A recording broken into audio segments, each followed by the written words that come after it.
think this is the first video I've done in the evening. Where I'm sitting right here, there is a skylight way up above. I live in a loft and there's a very high ceiling. So the skylight gives some light during the day. But I was feeling inspired on a Sunday night. So I hope, that you can see me okay. Should be a pretty short one, like my hair now, which I tried to shave on my own and it's a disaster. There's some parts where it's longer, much longer. Yeah, that's the world we live in right now. So you're also gonna hear and see my dog is sort of in the mood to hang out tonight. I'm gonna do what used to be a Sunday night tradition and listen to a full record all the way through, uninterrupted, after this video, and it will be the first record that I'm about to show. So in this video, I'm gonna talk about country music. Country music sort of threads through almost all of my favorite music. I mean, outside of, different genres like soul and hip hop, jazz, which I'm finally sort of turning a corner on. But when I consider singer-songwriter, rock and roll, country, folk, the majority of the music that I love has a bit of a country spirit to it. That said, I've never really been comfortable with country music. I guess I've never been comfortable with Nashville country music. There are not many artists out of out of sort of the marketed country music world that I've ever liked. I've never taken to any of that music. So Garth Brooks, Vince Gill, I don't know who the big ones are today, but I've never liked that music. I had a little bit of a soft spot for it because my stepfather was a big fan, but I just couldn't, it was too glitzy for me. And I've talked a lot about alternative country, whether that's a real genre or not, but that is certainly a sound that I've embraced and I've listened to for decades now. But what I tried to do here was grab 10 of my favorite country records. Now, I didn't want to just do purely alt country because then it would just be the Jayhawks and Slobberbone and the Backsliders and the V-Roys, a lot of my favorite bands. So I wanted to do somewhere in between, I guess, Nashville country and the alternative country that I listen to. So these are 10 of my favorite, what I have dubbed to be country records. And then as always, we'll close it out with a record I wish more people knew about. So to start, this is the record I'm going to listen to tonight. I own two copies of this, and this is the Johnny Cash record, American Recordings. This was his comeback record in 1994, produced by the great Rick Rubin. Just a phenomenal record. I bought it new recently, having forgotten that I already had bought a used copy, not at the same record store, but at the record store down the block. Near me, there are two large commercial-ish record stores. Are there still commercial record stores? They're somewhat of chains, and they're right down the block from each other. But I remember when this came out, man, what a phenomenal. 1994 was a great year for music, and this record, opening up with Delia's Gone,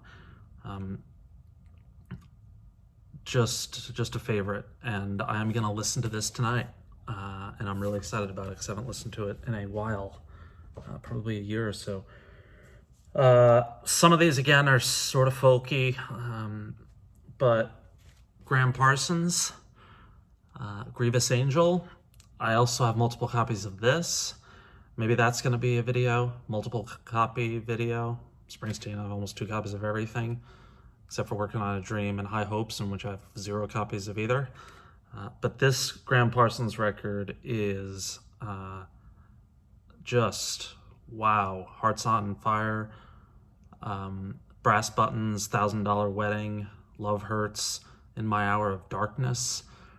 It's a great cover by Mark Olson from the Jayhawks, his band, I believe it was his band, the original Harmony Ridge Creek Dippers, on a Graham Parsons tribute record. They cover In My Hour of Darkness, and it is incredible. One of my favorite records, it says with Emmylou Harris up top. Another one that we lost very young, 27. I think he was in the 27 club. I stayed at the hotel where he died about 10 years ago. Really cool place in Joshua Tree. Next, could be my favorite, or I don't know if it's my favorite, but it may be the best pure, most would probably say singer-songwriter record, or you could say country record. Lucinda Williams's absolutely brilliant Car Wheels on a Gravel Road. The record that she spent many, many years working on. I think there were numerous versions of this record. This came out in 1998 on Mercury. It was her first record in many years, I think 6 or 7 years. And it is top to bottom an absolute classic. It didn't come out on vinyl. I don't think there was a pressing when the record was first released, but it came out in 2014 on vinyl. I immediately picked it up. I listen to it all the time. If I make it through the Johnny Cash record and I'm still up for it, that will be next, Car Wheels. Now this is a true country artist, sort of in the Johnny Cash era. And this is a record that I discovered maybe 7 or 8 years ago. And this artist, in terms of true country, is probably my favorite. Right, so if I'm talking about Lucinda or some of the others that I'm about to talk about, they kind of straddle folk, singer-songwriter, but this is pure country. So Johnny Cash and Waylon Jennings, and this is my favorite Waylon Jennings record, Honky Tonk Heroes. This is just, Waylon Jennings, to me, he is country music. He is the coolest cat. Man, some YouTube videos seeing Waylon perform, man, he was, Jason Isbell has that great line about tequila and about some bad tequila even Waylon wouldn't drink. Waylon Jennings was the man, and I love that there are so many records out there of his music. And it looks like this came out the year I was born, 1973. So Waylon Jennings, Honky Tonk Heroes, a classic. Again, back to the maybe not country, but I consider it country. My favorite Townes Van Zandt record. I'm gonna do a video. This video was going to be solely on Townes Van Zandt, but that's gonna come later. This is my favorite Townes record. He had something about Townes Van Zandt's solo record, or his like non-compilations, his live at the Old Quarter is very well known, and so is his sort of greatest hits, which is High, Low, and In Between. And he doesn't get a lot of credit for his individual albums. I've read a lot of articles, people think they're very spotty. I have all of them, I think all of them, and I don't think they're spotty at all. I know they didn't get a lot of hype when they came out, but this record, I mean, for the sake of the song, Columbine, Waiting Round to Die, Don't You Take It Too Bad, Colorado Girl to start, and then you put in there Lungs, I'll Be Here in the Morning, Fairly Well Miss Carousel, maybe my favorite Townes Van Zandt song, Quicksilver, Daydreams of Maria, and None But the Rain. Really? This isn't a great proper record? It sounds about 10.0 to me. And what a great cover.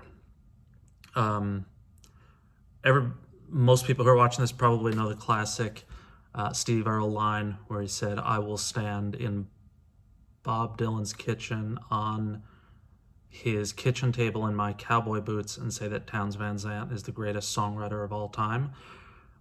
I've never taken on that debate. I think Bob Dylan is probably the greatest songwriter of all time. Towns is up there. I think many, many years later, Bob Dylan responded and said, "I would never let Steve Earle in my kitchen," which is a good response.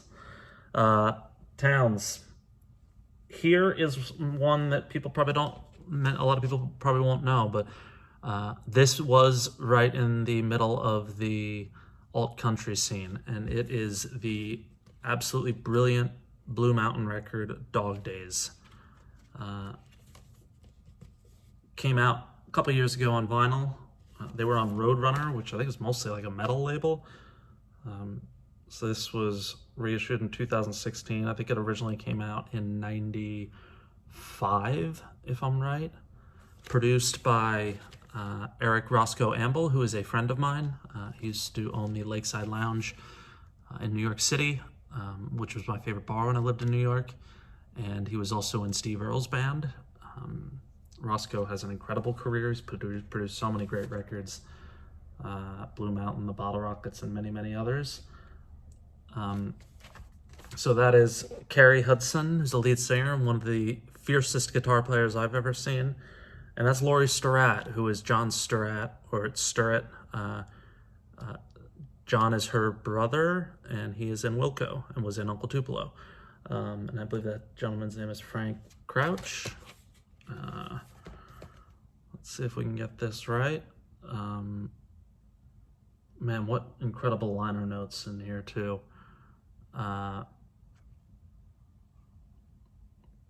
Frank. It's Frank. I'm not saying the last name. Let's move on. Listen to this record. Everyone that I've sort of pushed this record on, they've all come back and said, wow, what an incredible album. And there's a great tribute to Jimmy Carter on here called Jimmy Carter. Still in the alt country, have to include Uncle Tupelo's swan song Anodyne. Came out in 1994. This introduced me to all of this stuff. This record, Jay Farrar, Jeff Tweedy, Ken Coomer, Max Johnston, and John Sturratt. Said Sturratt that time. This is their major label debut and their final record. And when I do my top 50 records of all time, which I may do over the holidays, this is going to be right near the top. A perfect country rock record. Back to basics, how can you not include 24 of Hank Williams' greatest hits? I have a couple copies of this one. This one's beaten up. So it may be, I think this is from when it originally came out. You're Cheating Heart, Moving On Over, I'm So Lonesome I Could Cry. Wow, Lovesick Blues. So this is the man who started it all, or was close to started it all. Hank Sr. Don't know Hank Jr. outside of Monday Night Football. Does he still have the Monday Night Football song? I doubt it. But Hank Sr., also 27 when he died, I think. What an incredible talent. How many left? 2 left. Steve Earle's Train a Comin'. So this was it the second post-prison record? Steve Earle had 3 perfect records after being released from prison. I Feel All Right, Train a Comin', and El Corazon. And at the time, I was on a huge Steve Earle kick. Saw him a bunch of times. Saw him in Central Park. Saw him at different bars in New York City. And this and I Feel All Right were my favorite Earle records. But this is the one that I listened to the most. Goodbye. The cover of the Beatles, I'm Looking Through You. Rivers of Babylon, just gorgeous. The cover of Towns' Tecumseh Valley. My favorite song on the record, Ben McCullough. Steve Earle, Train a Comin'. Wow. Speaking of Steve Earle, I listened last night. I did a full record through and through, and I listened to Justin Townes Earle's Harlem River Blues. It's a perfect record. I think a lot about Justin Townes Earle. it still sort of breaks my heart that we lost him. I love his music. And allegedly, Steve Earle is going to release an album of covers of his sons. I think he's working on that now. So that should be very, very cool. Finally, just get right to it. Sunbolt's debut, Trace. Any record that starts with Windfall has to be in your top 10 country, folk, singer-songwriter, anything records. There's just so much, the imagery of this record, this black and white shot of them, I think in their studio in St. Louis. This is a perfect album and closes with the gorgeous cover of Mystifies Me, the Ron Wood from the Rolling Stones solo song. And of course, Too Early precedes that, which is about, I believe, Townes Van Zandt. So a lot of similar threads running through. So those are 10 country records, country-ish records. Post some, if for those who are watching this, post some recommendations in the comments. Maybe some Chris Christopherson, Willie Nelson. I've got a bunch of Redheaded Stranger almost made the cut, as did Teatro. I love that record too. And there's a Willie Nelson record called Spirit, which I really love. I was going to include a Gillian Welch record, but my favorite of hers, which is her first one, I do not have on vinyl. I don't think it's out on vinyl. I have Soul Journey on vinyl and The Harrow and the Harvest. And I have there's a bootleg? No. Sort of an outtakes box set that's on the way. Should be arriving soon, I think. Finally, a record I wish more of you knew about or owned. This is one of my favorites. It's the Freddie Johnston record, Can You Fly? His second album came out in 1992 on Bar None Records. I interned at Bar None Records in the summer of 1994 in Hoboken, New Jersey, and I interned there, and that was my first step into the music business solely because of this record. I didn't have it on vinyl then. I had it on CD, and I was home in New Jersey, having no idea what I was going to do for work that summer. I needed to make some money. So I had just recently gotten a bad telemarketing job that a bunch of my friends also worked at. Most of them got fired. I did not. I made it through the summer. But I wanted to do something that would hopefully lead into some semblance of a career someday. So I was looking through the line of notes of this record and saw that Bar None was in Hoboken, New Jersey. I called them and said, are you guys looking for any summer interns? Doesn't need to be paid. Sorry about the train, although it is fitting since we're talking about Jersey and I grew up right next to a train station, if you can hear that. And they said, come down tomorrow. And I said, what should I wear? What tomorrow? And they just said, yeah, just come down tomorrow. And I walked in, I'll never forget it. They had an office. There were about 6 or 7 people who worked there. It was just one big room. There were CDs everywhere. It was the height of the CD era. And I walked in, and Glenn Morrow, the gentleman who started Bar None Records, was singing along to Wilco's debut record, AM. I get a chill just thinking about it now. That was 26 years ago. And I stayed in music, at least in some part, for all of my career. And it's because of this record, Freddie Johnston, Can You Fly? It's good to be back. Been out for a few weeks, following the election and other stuff. And given the train noise, it's perfect timing to cut this off. So I will talk to you soon. I hope you're all doing well.